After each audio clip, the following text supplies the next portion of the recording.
tetapi kita juga ada monolog diri kita, bercakap tentang diri kita. So insyaAllah di sepanjang 6 bulan ni, di sepanjang 26 minggu, insyaAllah kita akan kongsikan tips, teknik dan juga kisah-kisah inspirasi lah. Dan insyaAllah kita akan selip-selipkan juga cerita storytelling, dan insyaAllah dia akan memberi manfaat dan jadi asbab kebaikan. Amin, insyaAllah. Sambil maju balik ke rumah tu kan Datin. So kita nak dengar juga lah majlis-majlis ilmu, sebab masa saya berkhidmat di satu kementerian Datin,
daripada warga negara Malaysia yang berkelayakan untuk mengisi jawatan pegawai khas grade DQ41 di Institut Kefahaman Islam Malaysia IKIM.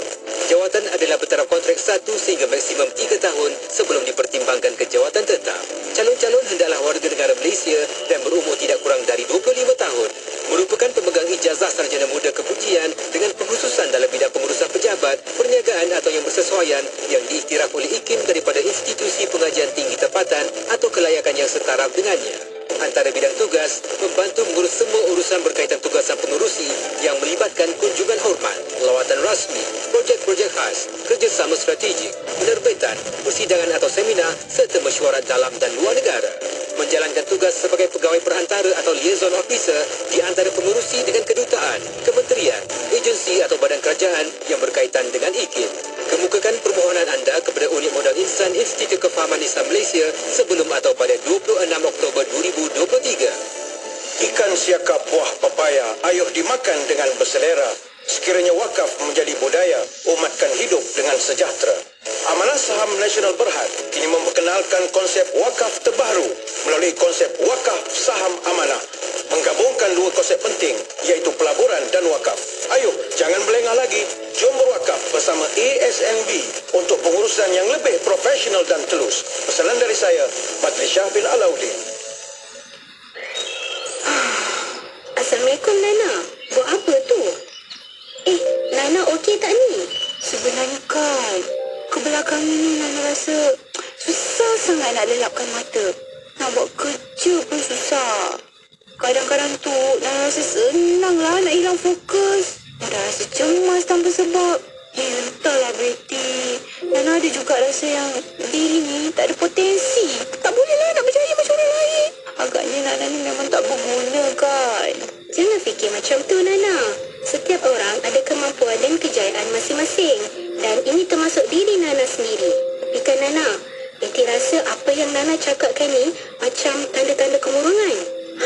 Kebetulan Betty ada dengar yang IKIM akan mengadakan sebuah bengkel iaitu Bengkel Al-Quran dan Kesihatan Jiwa pada 7 November 2023 di Dewan Memorial Tun Hussein On, Kuala Lumpur.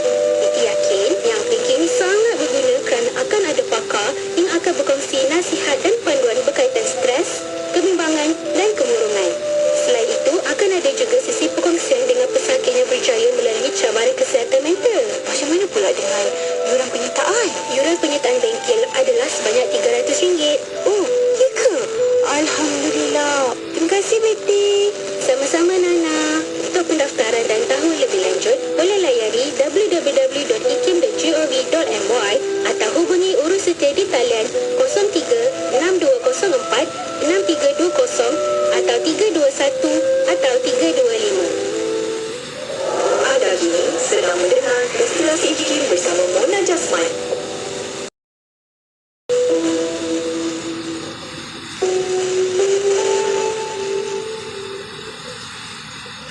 Dihempas ke lembang, dilemparkan angin, terkisah ku bersedih, ku bahagia.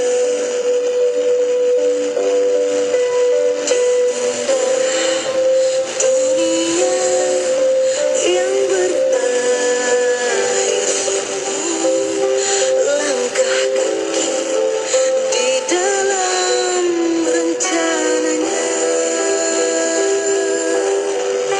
Semua berjalan dalam kehendaknya. Nafas hidup, cinta dan segalanya. Dan tertakdir menjalani segala kehendakmu ya Rabbi. Kau berserah, ku berpasrah hanya padamu ya Rabbi. Dan tertakdir menjalani segala kehendakmu ya Rabbi. Ku berserah, ku berpasrah hanya padamu ya Rabbi.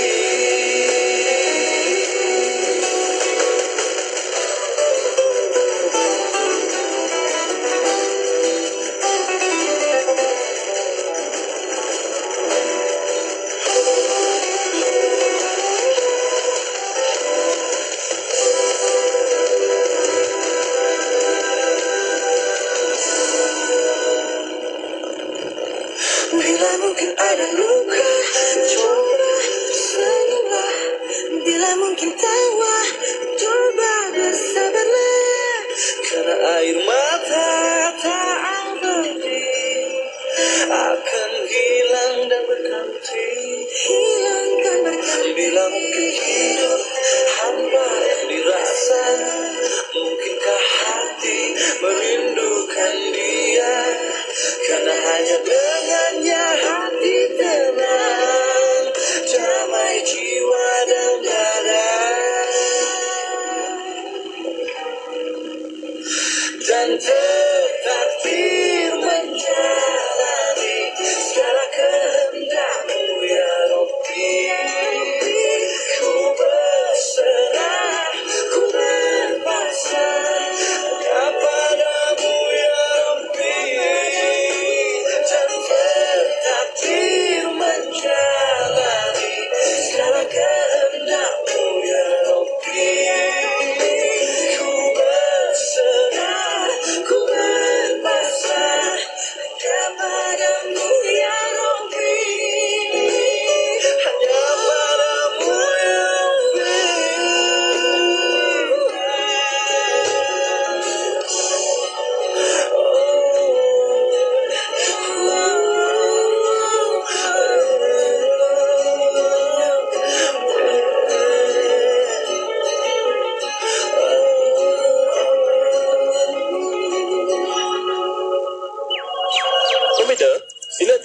pakej iklan promosi 2023? Baik Tuan, sila pilih pakej iklan yang Tuan inginkan. Baiklah, iklan beli satu percuma satu untuk semua jenis pakej iklan yang ada di IKIM. Baik Tuan, kami aktifkan. Pakej Rose, beli satu percuma satu aktif. Pakej Daily, beli satu percuma satu aktif. Pakej Target dan pakej Travelling, beli satu percuma satu aktif. Baiklah, terima kasih Peter.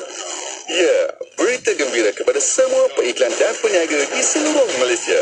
Kami di Radio IKIM kini mengadakan pakej iklan mega. Beli satu percuma satu khas untuk anda. Anda beli satu, kami berikan satu lagi pakej iklan secara percuma. Jadi, beli satu, dapat dua. Beli dua, dapat empat. Beli tiga, dapat enam. Tunggu apa lagi? Hubungi kami di talian 019-650-7976 sekarang juga. Ruang iklan adalah terhad. Tertakluk kepada permaran syarat. Assalamualaikum, saya Ustaz Hanafiah Abdul Malik. Sungguh mengejutkan, 20 tahun tanpa masjid bagi penduduk di kawasan Lestari Perdana. Mari berwakaf kepada pembinaan Masjid Lestari Perdana, Bandar Putra Permai, Seri Kembangan, Selangor. Hubungi Hafiz 012-650-2312 atau Syahril 019-324-4985. Kunjungi Facebook Masjid Lestari Perdana atau laman sesawang masjidlestariperdana.com. Hamka. Profesor Dr. Haji Abdul Malik Karim Amrullah atau lebih dikenali sebagai Hamka lahir di Sungai Batang, Tanjung Raya, Sumatera Barat pada 17 Februari 1908. Beliau merupakan ulama, sastrawan dan aktivis politik termasyhur Indonesia. Hamka aktif berdakwah sejak usia remaja. Wadah yang dipilih beliau ialah penulisan dan pidato. Pada tahun 1927, Hamka berangkat ke Makkah untuk menunaikan ibadah haji dan mendalami ilmu agama serta mempelajari bahasa Arab. Ciri-ciri kepemimpinan terserlah pada diri beliau, khususnya melalui penglibatan dan pemilihan beliau sebagai anggota pimpinan Pusat Muhammadiyah. Bahkan beliau dilantik sebagai penasihat pergerakan tersebut sehingga akhir hayatnya. Selain itu, Hamka juga merupakan Ketua Umum Majlis Ulama Indonesia. Walau bagaimanapun, beliau meletakkan jawatannya disebabkan mempertahankan fatwanya yang didesak pemerintah untuk ditarik balik. Dalam bidang politik, Hamka terlibat sebagai anggota Syarikat Islam dan Partai Masyumi. Beliau bersama-sama sahabatnya seperti Muhammad Nasir sentiasa konsisten memperjuangkan syariat Islam sebagai dasar negara Indonesia. Hamka juga aktif dalam bidang penulisan dan penerbitan. Sejak usia remaja lagi, beliau telah mula menulis dalam majalah seperti Khatibul Ummah dan Tabligh Muhammadiyah. Sebagai penulis, Hamka meninggalkan khazanah ilmu yang tidak terhitung nilainya. Antaranya termasuklah Tafsir Al-Azhar yang dihasilkannya semasa menjalani tempoh pemenjaraan selain di bawah lindungan Kaabah. Tenggelamnya kapal Van der Wijk, Keadilan Ilahi, Angkatan Baru terusir di dalam lembah kehidupan, tasawuf moden, falsafah hidup dan banyak lagi. Ilmuwan dan pejuang sanjungan tanah airnya Indonesia dan rantau Asia Tenggara ini meninggal dunia pada 24 Julai 1981 pada usia 73 tahun. Negeri Sembilan 102.7. Bismillahirrahmanirrahim. Alhamdulillahirrahmanirrahim. Wassalatu wassalamu ala asyrafil anbiya wal mursalin Sayyidina Muhammad wa ala alihi wa sahbihi ajma'in.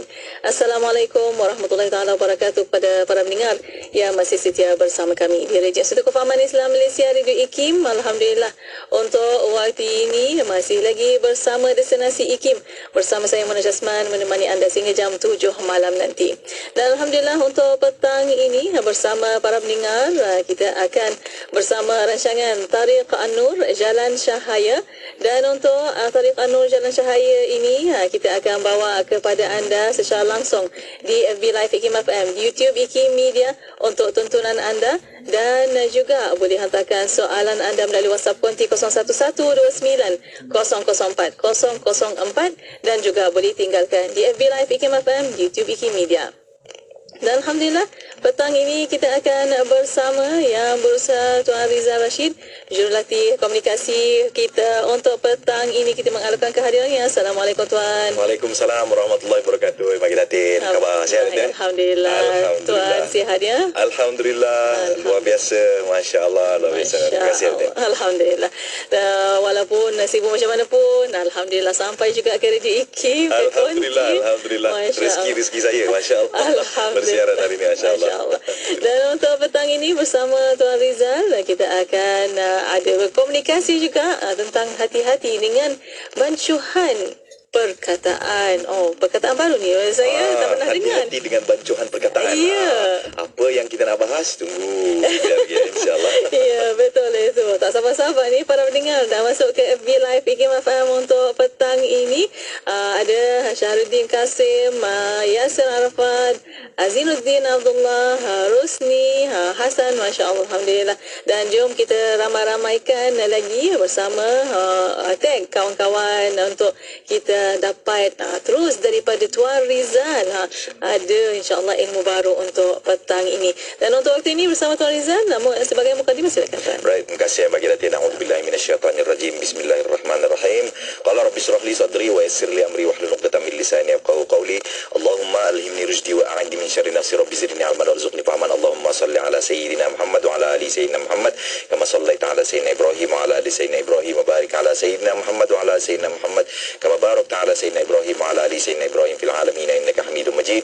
Assalamualaikum warahmatullahi wabarakatuh. Sekali lagi kepada yang bagi Datin, pada semua rakan-rakan pendengar yang sentiasa support, yang sentiasa dengar, dan jangan lupa juga share kepada rakan-rakan di social media kita, di Facebook, Tuan Azinuddin, Puan Rozaima, Tuan Yasir Arafat dan semualah abang-abang, kakak yang bagi Datuk, yang bagi Datin, Prof, Doktor, Tuan dan Puan Engineer, para asatizah, para habaib, rakan-rakan yang mungkin sedang mandu on the way balik tu, mungkin sedang hujan Datin sekarang, hati-hati memandu dan jangan lupa tengok kereta depan tu. Dan pada rakan-rakan yang mungkin boleh sediakan pen dan kertas, boleh sediakan pen dan kertas lah, sebab hari ni kita nak bahas satu topik yang sangat penting, iaitu hati-hati dengan bancuhan perkataan. Lain macam sikit Datin dia punya ni. Maksudnya apa? Maksudnya kadang-kadang dia macam air lah Datin kan. Kadang-kadang kita bancuh air ni terlebih manis. Kalau manis tu okey lah, tapi kita tak nak sampai pahit, sampai kita pun tak boleh nak minum kan. Jadi again, sama juga dengan perkataan-perkataan kita, komunikasi kita, hati-hati dengan bancuhan-bancuhan perkataan. Dan sebelum kita nak bahas, sebenarnya kita nak bagi tahu ada 5 perkataan-perkataan yang kita perlu hati-hati bila bercakap. Tapi macam biasa Datin, kita nak recap apa yang telah kita bincang sebelum ni kan.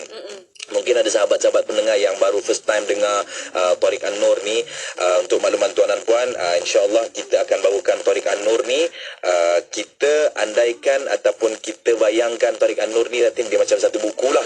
So buku Tariq An-Nur ni dia seolah-olah yang akan berkongsi dengan kita tentang komunikasi. Dan insyaAllah di akhir hujung tahun ni, mudah-mudahan insyaAllah kalau ada rezeki, mudah-mudahan insyaAllah kita nak lebih berhikmah dalam bercakap, insya-Allah. So petang ni kita nak recap semula apa yang telah kita bahas minggu lepas. Minggu lepas kita telah bahas tentang kuasai komunikasi dalaman kan. Dan bila kita sebut tentang kuasai komunikasi dalaman, sebenarnya nak lebih mudah faham, dia ada satu terminologi Datin, iaitu small little voice. Dia kan macam contoh kita bahas minggu lepas kan, kadang-kadang kita nak melakukan sesuatu, bukan kadang-kadang lah, selalunya kita melakukan sesuatu, kita bermonolog dulu. Contoh, apa topik petang ni best ke tak macam best aku dengar lah, contoh.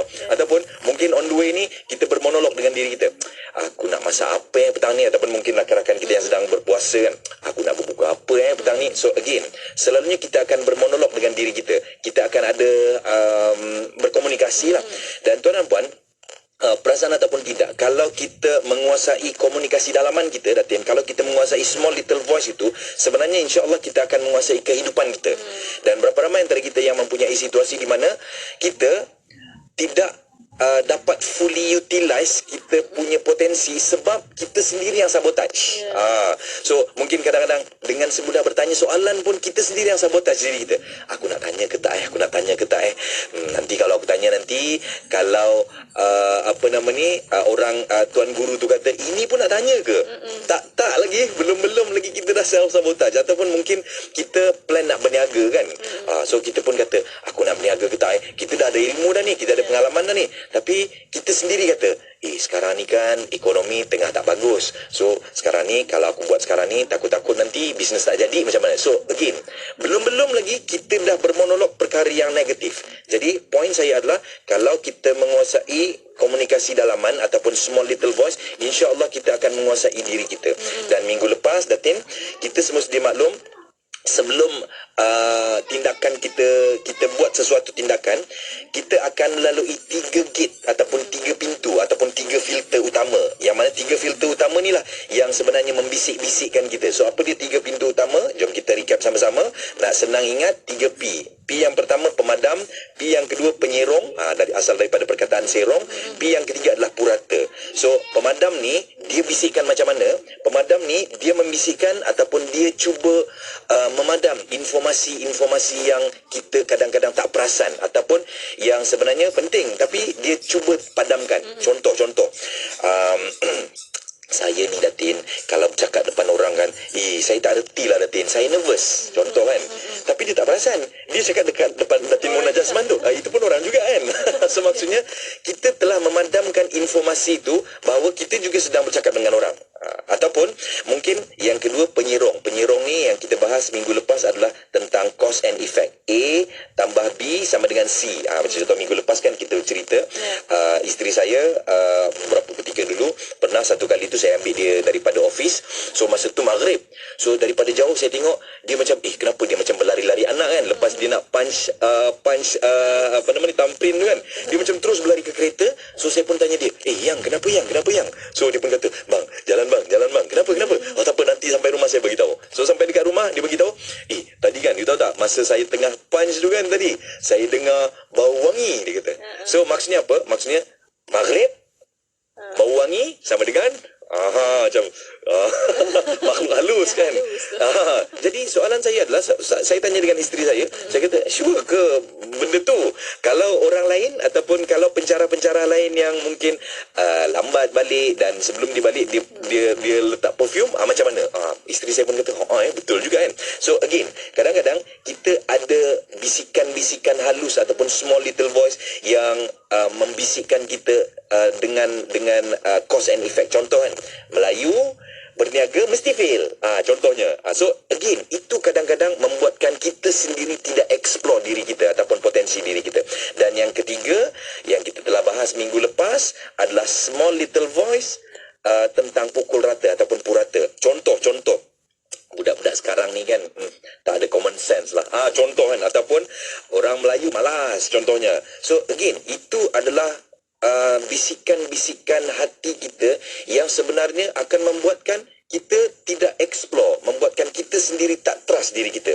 Sebenarnya tuan-tuan dan puan, adakah betul orang kita ni malas contohnya, ataupun adakah betul budak-budak zaman sekarang ni tak ada common sense? Jawapannya tak. Jadi minggu lepas kita telah bahas macam mana kita nak counter balik kita punya small little voice ni. Jawapannya kita kena tanya soalan. So tanya soalan kepada siapa? Tanya soalan kepada diri kita sendiri.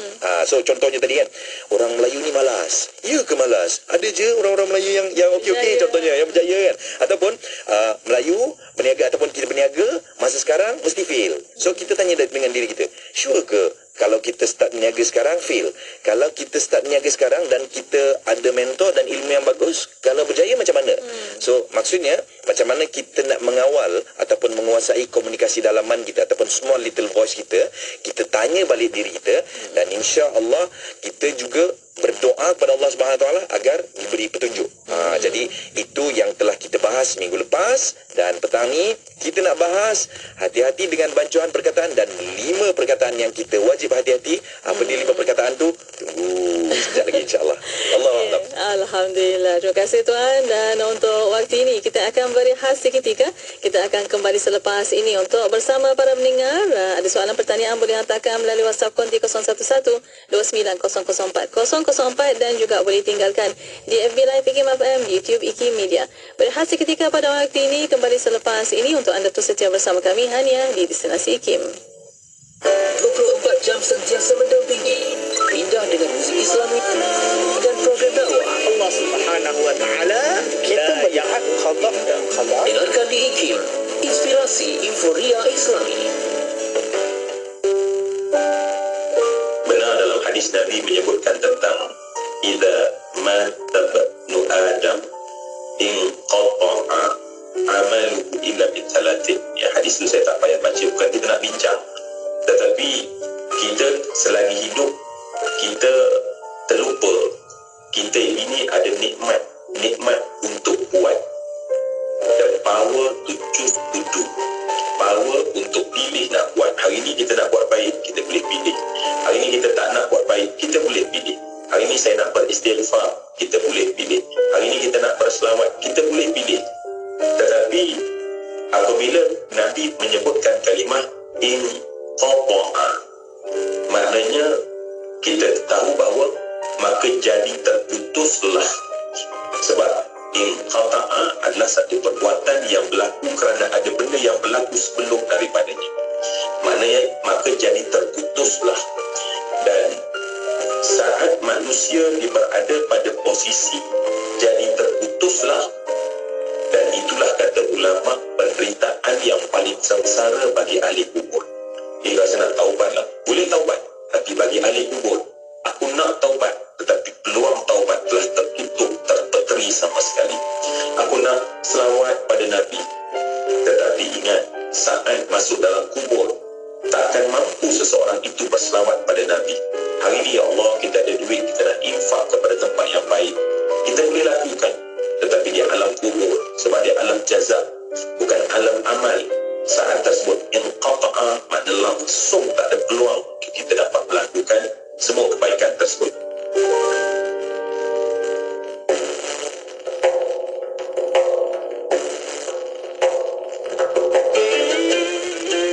عن عبد الله بن عمر رضي الله عنهما عن النبي صلى الله عليه وسلم قال: من كان في حاجة أخيه فإن الله في حاجته، ومن فرج عن مسلم كربة فرج الله عنه بها كربة من كرب يوم القيامة، ومن ستر مسلما ستره الله يوم القيامة.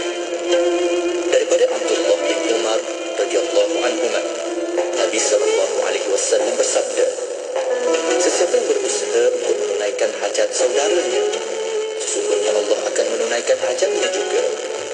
Sesiapa yang melepaskan satu kesusahan yang menimpa seorang muslim, Allah akan melepaskannya daripada satu kesusahan di hari kiamat.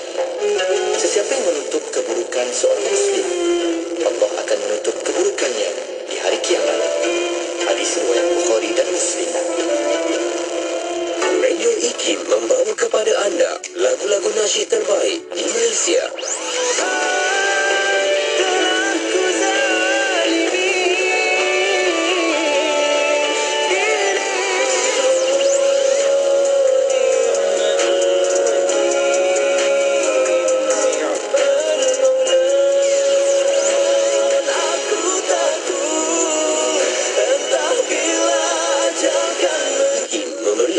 Lagu nasyid yang mengusik jiwa, diiringi inspirasi info muda Islami. Negeri Sembilan 102.7. Bismillah, alhamdulillah, wassalatu wassalamu ala rasulillah. Alhamdulillah, masih bersama destinasi IKIM pada waktu ini untuk rancangan Tariq An-Nur, Jalan Cahaya, dan alhamdulillah masih bersama untuk petang ini yang berusaha Tuan Rizal Rashid ada di konti kita pada petang ini, alhamdulillah. Dan bersama para pendengar masih bincangkan tentang hati-hati dengan bancuhan perkataan. Masya Allah, bila dengar bancuhan tu, apalah ya, nak bahaya sangat ni, kena berhati-hati ni tu sebenarnya. Apa bancuhan yang kita kena hati-hati tu kan. Okey, Datin, di tangan saya ada dua benda kepada rakan-rakan yang tengok di YouTube ataupun di Facebook. Anda boleh tengok lah mungkin pada rakan-rakan yang sedang memandu, anda boleh bayangkan di tangan saya ada dua benda. Yang pertama, di sebelah kanan saya adalah satu gelas clear. Di sebelah kiri saya adalah botol air mineral, dalamnya ada dalam 250 ml lah, right? 250 ml. Okey, sekarang ni saya akan tuangkan botol air mineral ni ke dalam goblet ni ataupun ke dalam gelas ni lah. Okey, sekarang ni saya nak tuan dan puan yang berada di Facebook kan ataupun di YouTube cuba teka kan.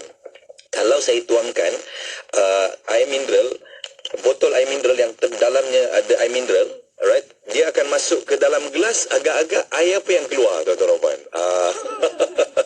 Mungkin ada yang kata, apa jenis soalan Tuan Rizal ni?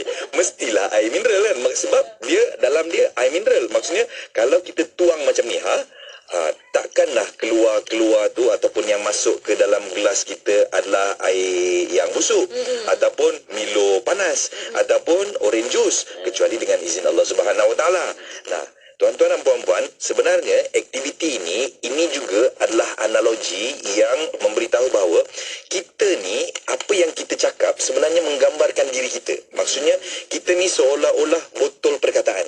Kalau keluar tu, ataupun kalau kita bercakap dengan percakapan yang bagus, insya-Allah sebenarnya dalaman kita bagus. Berapa ramai antara kita yang pernah dengar istilah-istilah, saya ni Datin, mulut je beza Datin, tapi dalam saya baik.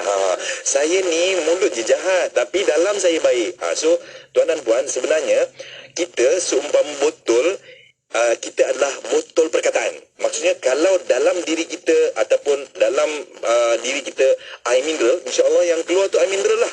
So sama juga kalaulah dalam diri kita ataupun kita ni botol, dalam ni adalah Milo busuk, insya-Allah keluar tu Milo busuk juga. Jadi tuan-tuan dan puan-puan, kita kena jaga apa yang kita cakap. So petang ni kita nak bahas ada 5 gaya bahasa, ada 5 yang kita panggil sebagai bancuhan perkataan lah. Sebab apa? Kenapa kita panggil sebagai bancuhan perkataan? Sebab kadang-kadang perkataan-perkataan ni kita tak perasan. Yang mana perkataan-perkataan ni menyinggung orang, yang mana perkataan-perkataan ni kita rasa macam okey je daripada diri kita. Itu pun nak terasa ke? Itu pun cepat koyak contoh. Tapi tuan dan puan, again, kita kena hati-hati dengan 5 bahasa ini. So bila kita sebut tentang 5 bahasa yang kita perlu hati-hati, jom kita explore sama-sama. Apakah bahasa ataupun apakah gaya bahasa ataupun bancuhan, kita sebut sebagai bancuhan tinggi bahasa kita betul. Apakah bancuhan bahasa yang kita perlu hati-hati? Yang pertama adalah bancuhan meremehkan ataupun gaya bahasa meremehkan. Mungkin kita selalu dengar alah benda-benda remeh kan. Tapi again, gaya bahasa meremehkan yang selalu berlegar-legar dalam masyarakat kita yang bagi Datin dan kepada semua rakan-rakan pendengar. Contoh.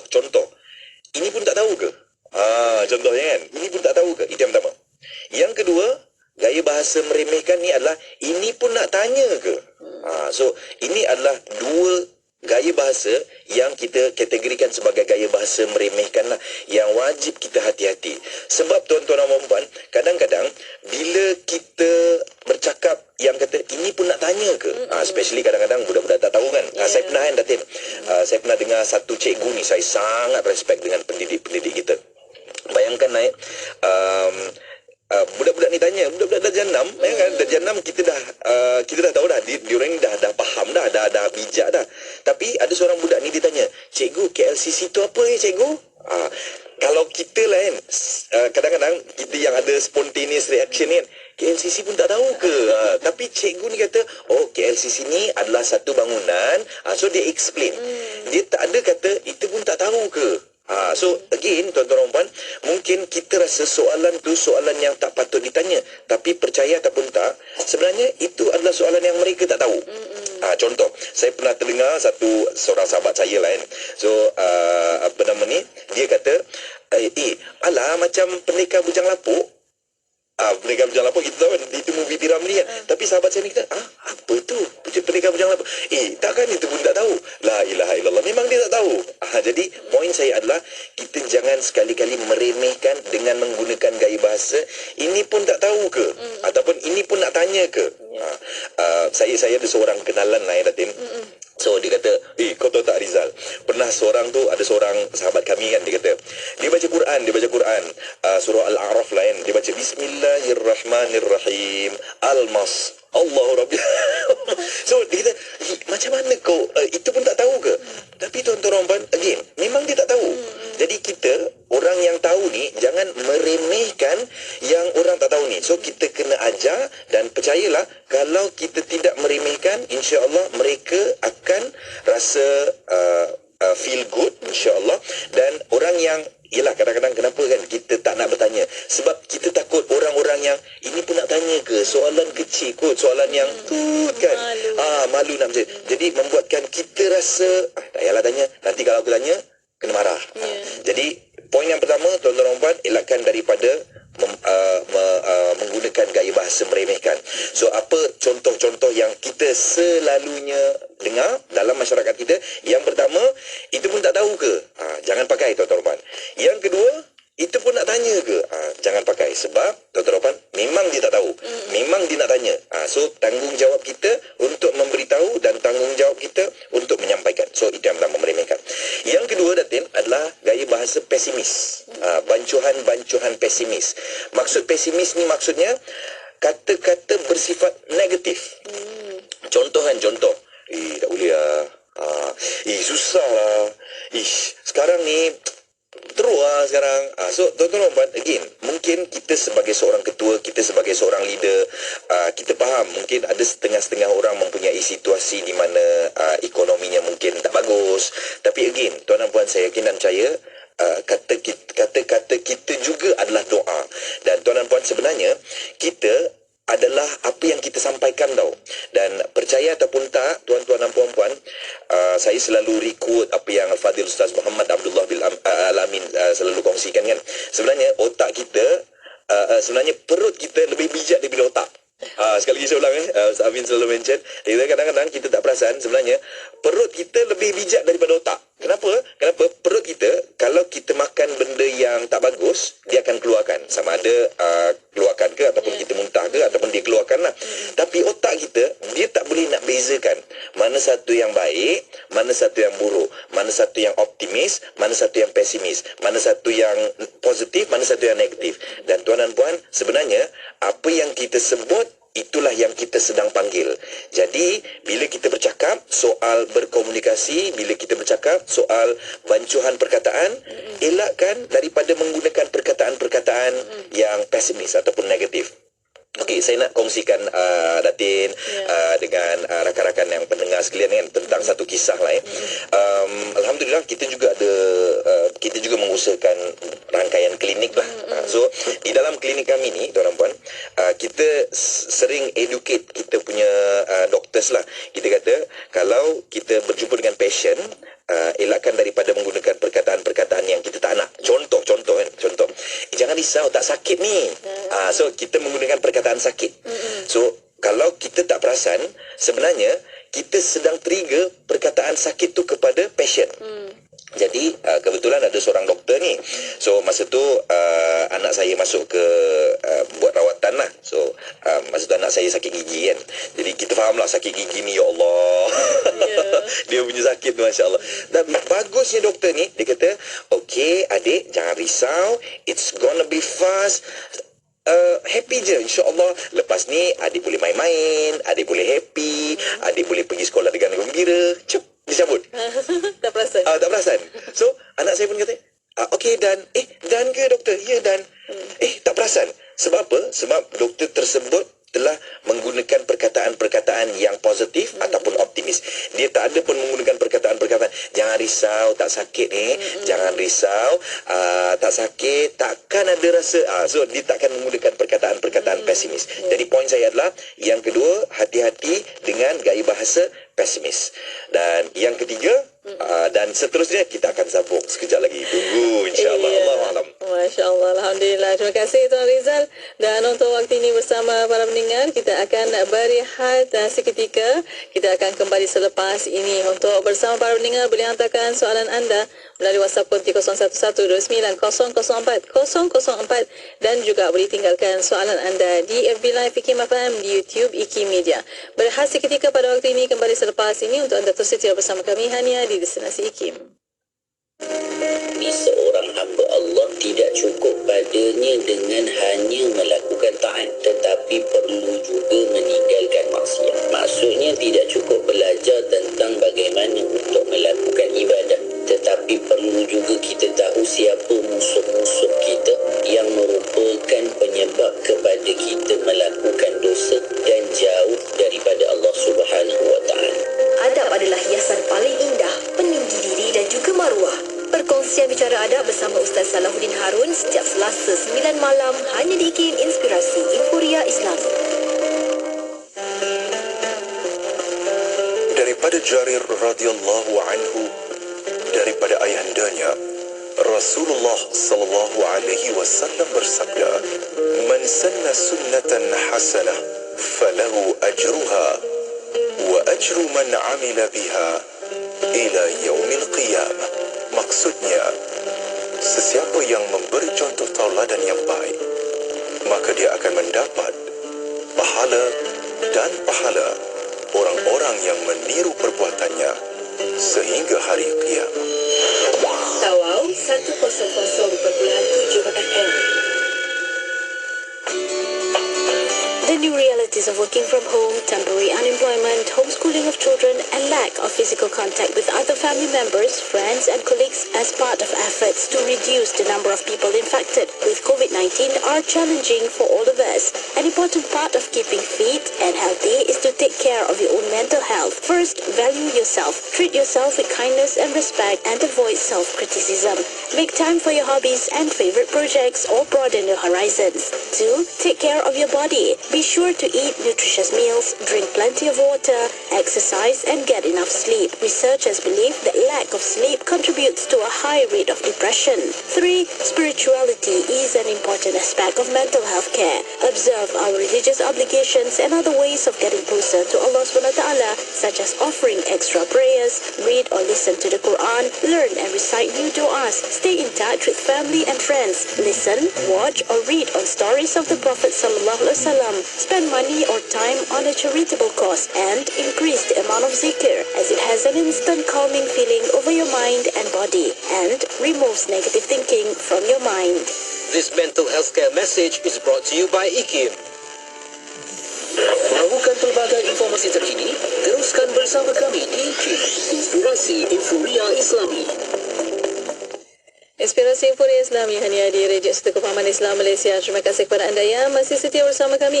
Untuk waktu ini masih bersama destinasi IKIM untuk rancangan Tariq An-Nur, dan masih lagi bersama yang berusaha Tuan Rizal Rashid, dan Masya Allah, Alhamdulillah, untuk petang ini masih bincangkan tentang hati-hati dengan bancuhan perkataan. Banyak bancuhan kita nak bancuh hari ini. Banyak bancuh hari ni. Ada 5 bancuhan ni. Ada 5 bancuhan yang kita nak bancuh hari ni, insyaAllah. Ya, silakan untuk seterusnya. Tadi kita dah buat ataupun kongsikan ada 2 bancuhan. Maksudnya perkataan yang kita harus hati-hati. Yang pertama adalah perkataan-perkataan yang bersifat meremehkan. Contoh yang selalu berlegar-legar dalam masyarakat kita sekarang ni adalah, ataupun kebelakangan ni, ataupun kita selalu dengar lah, itu pun nak tanya ke? Ataupun itu pun tak tahu ke? Dah memang mereka tak tahu. So kita jangan remehkan. So kita kena adil dalam menyampaikan sesuatu. Yang kedua, bancuhan ataupun kata-kata bersifat pesimis. Apa maksud pesimis? Pesimis ni tuan-tuan dan puan, tadi kita telah bahas perkataan-perkataan yang bersifat negatif. Tak boleh, susah. Ini memang teruklah. Contoh, sebab apa yang kita sebut adalah doa. Dan yang ketiga, tuan-tuan dan puan, ketiga ni yang kadang-kadang kita terlepas pandang kan. Yang ketiga ni adalah gaya bahasa assumption ataupun andaian. So apa contoh-contoh gaya bahasa assumption ni ataupun gaya bahasa andaian ni? Antaranya adalah quote, ataupun rasanya lah, ataupun mungkin lah, ataupun barangkali lah. Contoh kan, mungkin ada orang tanya, hari ni Tuan Rizal ada dekat office tak? Contoh. So kita pun kata tak pastilah, daripada tadi tak ada, dia cuti kot. So kita letak dekat belakang tu quote kan. So tuan dan puan, again sebenarnya gaya bahasa quote ni ataupun perkataan-perkataan quote ni, ianya adalah salah satu gaya bahasa yang agak membahayakan. Sebab kadang-kadang dia boleh bersifat ataupun dia boleh jadi fitnah. Mungkin ada yang kata, mungkin Tuan Rizal cuti kot hari ni. So mungkin orang yang ketiga mendengar, dia dah kata, Tuan Rizal cuti. Kot tu dah tak ada dah. So apa yang disampaikan, sorry lah orang ketiga yang dengar tu tadi, Tuan Rizal dah cuti. Oh ya ke? Orang keempat pula dengar, oh ya ke? Hari tu saya nampak dia buat medical check up. Dekat Shah Alam. Mungkin dah tak sihat kot. Oh ya ke? Ya Allah ya Tuhan. Tu yang saya nampak hari tu mukanya macam letih je. Itulah mungkin takutlah kan sekarang ni kan 3 serangkai kan. Sudah 3 serangkai daripada kot. Sebenarnya dia ada je. Dia dekat DKIM sekarang. Contoh. So again again, tuan-tuan dan puan, kita elakkan daripada menggunakan gaya bahasa andaian ataupun dalam bahasa Inggerisnya assumption. Apa contoh-contoh yang selalu bermain dalam ataupun berlegar-legar dalam masyarakat kita? Contohnya kod ataupun rasa-rasanya lah Datin, ataupun mungkinlah contoh-contoh kan, ini abang-abang yang nama Hamid lah, maafkan saya lah kalau tuan-tuan dan puan yang nama Hamid. Cik Hamid, kita punya meeting dengan bos bila saya rasa lah minggu depan rasanya. So kita rasa. Tapi tuan-tuan, kalau kita dengar ayat macam ni, kita jangan terus percaya, kita kena klarifikasi ataupun tabayun. Kita kena tanya daripada sumber asal. So kita boleh cakap dengan Cik Hamid tadi, Cik Hamid, boleh tak tolong clarify, jangan kod-kod, nanti saya bagi salah informasi. So point saya adalah, kalau kita terguna, elakkan daripada menggunakan perkataan-perkataan assumption, macam contoh kod, rasanya, mungkinlah, barangkalilah, ataupun kalau kita mendengar perkataan itu daripada orang sekeliling, kita kena tabayun, kita kena klarifikasi. So itu adalah yang ketiga. Alright? Dan yang keempat ni, tuan dan puan, adalah gaya bahasa fitnah ataupun kata-kata yang boleh menyumbang kepada fitnah. Apa contohnya, Datin? Apa contohnya? Contoh-contoh yang sering berlegar di WhatsApp kita ataupun mungkin di dalam grup-grup, small group kita kan. Antaranya adalah dengar cerita, ataupun dengar-dengar, ataupun mohon penjelasan. Mungkin ada yang pelik kan, kenapa tuan mohon penjelasan ni boleh mengundang kepada fitnah? Ini kisah betul Datin. Pernah sekali tu kami ditegur daripada seorang guru kami kan, dalam grup WhatsApp. So one of kita punya sahabat kita lah, dia tanya, mohon penjelasan, betul tak berita ni? Dia tanya, ada satu berita lah. Jadi guru kami yang berada dalam grup tu pun dia bagi tahu, kalau kita nak klarifikasi, kita jangan masukkan ke dalam grup, sebab dia akan seolah-olah mengejutkan fitnah ni. Kita yang tak tahu, iya ke? So kita secara tak langsung kita akan Google, contoh, mohon penjelasan, betul tak kes ustaz ni? Ustaz apa ni? So kita pun, kalau kita perasan, kita akan try Google, ustaz yang telah macam ni. So maksudnya secara tak langsung kita sedang mengejutkan fitnah itu. Kita sedang mengejutkan berita yang sepatutnya tidur. Jadi tuan-tuan dan puan, again, perkataan-perkataan, contohnya dengar cerita, Datin Mona nanti dapat APC. Contoh-contoh. So hati-hati dengan gaya bahasa dengar cerita, dengar khabar, ataupun mohon penjelasan, ataupun dengar-dengar. Sebab ini juga adalah perkataan-perkataan yang takut-takut boleh menyumbang kepada fitnah ataupun mengundang kepada fitnah. Itu yang keempat. Dan yang terakhir, yang kelima, tuan-tuan dan puan-puan, adalah menghina. Menghina. So bila kita sebut tentang menghina, hati-hati dengan perkataan-perkataan yang berunsurkan menghina lah. Contoh kita body shaming kan, ataupun contoh kita menghina bangsa ataupun apa-apalah. Jadi kadang-kadang kita tak perasan kan, kadang-kadang kita rasa alah gurau je. Tuan Rizal, sekarang macam dah tak ada leher je, contoh ya Allah. Mungkin kita rasa lawak, tapi sebenarnya perkataan itu adalah perkataan yang menghina, dan itu juga adalah perkara-perkara ataupun bancuhan-bancuhan yang kita sepatutnya hati-hati. Justru tuan-tuan dan puan, hati-hati dengan 5 bancuhan perkataan ataupun 5 perkataan-perkataan yang kadang-kadang kita terlepas pandang. Sekali lagi saya ulang, yang pertama adalah gaya bahasa meremehkan. Right? Apa contoh-contoh gaya bahasa meremehkan? Contohnya, itu pun tak tahu ke? Ataupun itu pun tak tanya ke? Itu pun nak tanya ke?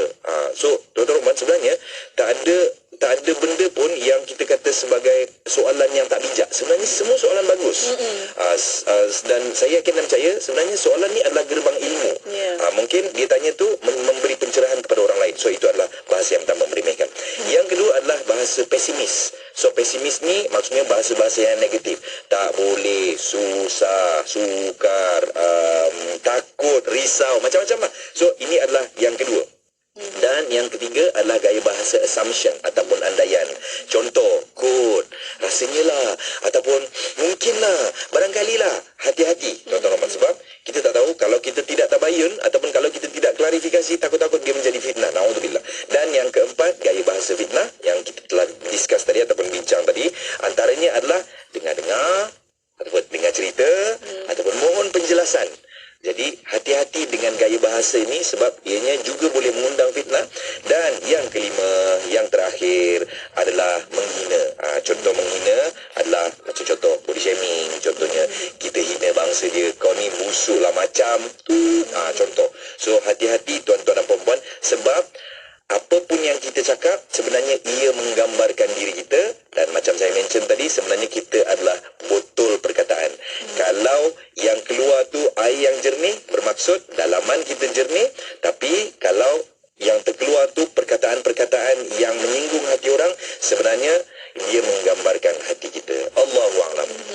Alhamdulillah, terima kasih Tuan Rizal atas pencerahan dan banyak tips yang kita dapat untuk petang ini. Masya Allah, Alhamdulillah. Semoga insyaAllah ada manfaat ni kepada para pendengar. Dan ada yang kata, ya betul, hati-hati dengan berkata dengan semuanya akan dibertanggungjawabkan oleh Allah Subhanahu Wa Taala.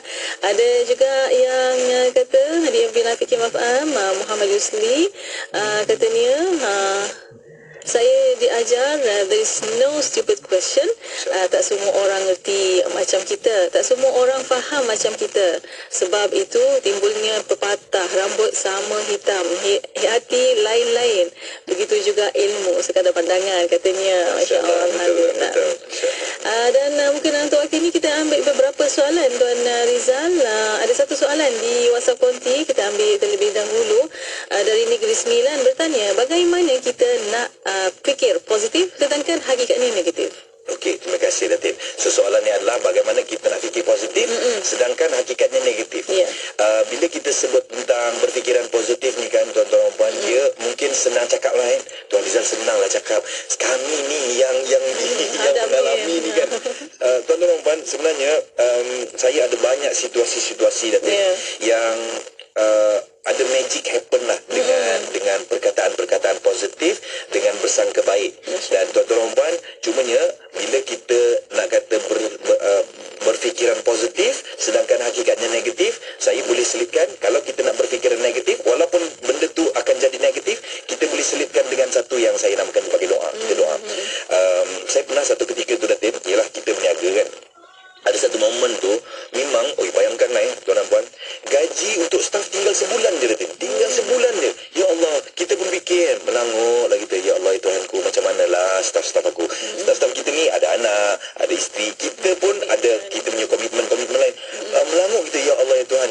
Memang kalau dari segi logik, memang habis saja bulan tu, habislah. Tapi again, alhamdulillah kita yakinkan dengan sangka baik kita, dengan doa yang tak putus-putus lah. Jadi saya pernah terdengar ada satu cikgu ni lah, ada satu guru ni lah bagi tahu. Dia kata kalau kau berhajat pada Allah Subhanahu Wa Taala, kau kena make sure ada perkara-perkara yang dilakukan. Antara perkara yang dilakukan masa tu, dan alhamdulillah mudah-mudahan konsisten sampai sekarang, solat hajat dan tahajud.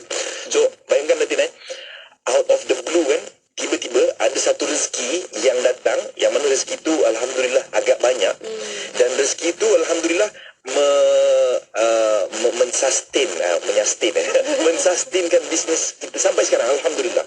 Jadi poin saya adalah, walaupun kita rasa dia punya outcome tu negatif, tapi saya yakin dan percaya dengan fikiran positif, insya-Allah, dan doa kita, insya-Allah dia akan boleh mengubah yang kita rasa negatif. Tapi kalau benda tu betul-betul negatif pun, percaya ataupun tidak tuan-tuan, insya-Allah kita akan belajar sesuatu ataupun ada hikmah di sebalik kejadian. Mungkin ada yang kata, alah Tuan Rizal senanglah ada hikmah sebalik kejadian. Untuk makluman tuan-tuan dan puan, pernah kan satu ketika Datin, saya pernah tersesat di satu tempat. So memang kita rasa stres lah masa tu.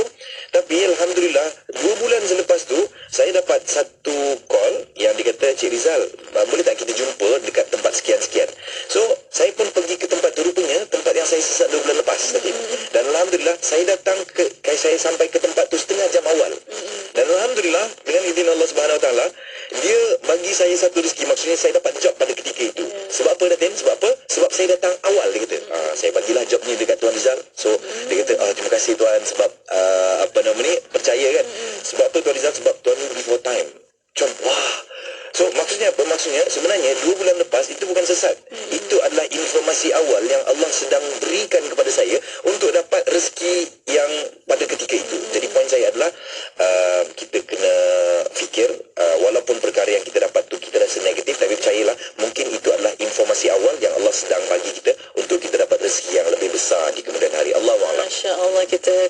sentiasa baik sangka dengan Allah Subhanahu Wa Taala, insya-Allah. Ada satu soalan di FB Live PGM FM bertanya, Azimuddin bertanya Tuan Rizal, apakah sepatutnya kita buat setelah tersasul dengan 5 perkataan tahu? Adakah cukup sekadar mohon maaf? Okey. Terima kasih Tuan Azimuddin. Bila kita sebut tentang apakah sepatutnya kita buat setelah tersasul kan dengan 5 perkataan tabu ni kan, adakah cukup sekadar memohon maaf? Jawapannya ya. So dia ada 2 step lah. First kali kita minta maaf, dan yang kedua kita jangan ulang ataupun kita jadikan ianya sebagai satu pengajaran untuk kita tidak ulang. Ini pun pernah terjadi kepada saya juga Maksudnya sebenarnya saya bercakap ni sebenarnya saya sedang mengingatkan diri saya sebenarnya. Pernah sekali tu Datin, kita lah geng-geng kita kan terbuat lawak gitu kan. Dan lawak tu mungkin agak tak sesuai untuk sahabat kita ni. So again, saya pun kata maafkan saya tuan, saya terbuat lawak. So saya janji saya takkan buat lagi lah. So again, 2 perkara yang kita perlu buat sekiranya kita tersasul. First kali kita minta maaf, dan yang kedua ianya menjadi pengajaran kita untuk tidak melakukan sekali lagi.